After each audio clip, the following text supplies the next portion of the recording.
இந்த உலகத்தில் லட்சத்துக்கும் மேற்பட்ட இறை தூதர்கள் வந்து சென்றிருக்கின்றார்கள். அதில் இறுதியாக வந்தவர் நபி ஸல்லல்லாஹு அலைஹி வஸல்லம் அவர்கள் மட்டுமல்ல, சையதுல் அம்பியா, அனைத்து தூதர்களுக்கும் அவர் தலைவர். அல்லாஹ் மறுமையில் அவர்கள் கொடுக்கக்கூடிய வெகுமதி என்ன?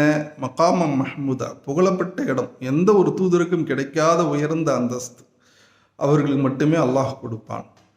அது மட்டுமல்ல, மறுமையிலே உயிர் தெழுக்கக்கூடிய முதல்ல உயிர் கொடுக்கப்படக்கூடிய நபர் யாருன்னு சொன்னால் அதுதான் அல்லாஹ்வின் தூதர் நபி ஸல்லல்லாஹு அலைஹி வஸல்லம். முதல்ல ஷஃபாரிஷ் செய்யக்கூடிய நபரும் யாருன்னு சொன்னால் அதுதான் அல்லாஹ்வின் தூதர் அவர்கள். மட்டுமல்ல, ஹவுத கௌசர் என்ற நீர் தடாகம், அது நபி ஸல்லல்லாஹு அலைஹி வஸல்லம் அவர்களுக்காக மட்டுமே ஏற்படுத்தப்பட்டிருக்கின்றது. அவருடைய உம்மத்தர்களுக்கு மட்டுமே அதை பருக கொடுப்பார்கள். அந்த பாக்கியம் நாம் அடைவோம். அன்பிற்குரியவர்களை, அதற்குரிய பாக்கியத்தை அடையக்கூடிய நன்மக்கள் ஆவதற்கு அல்லாஹ்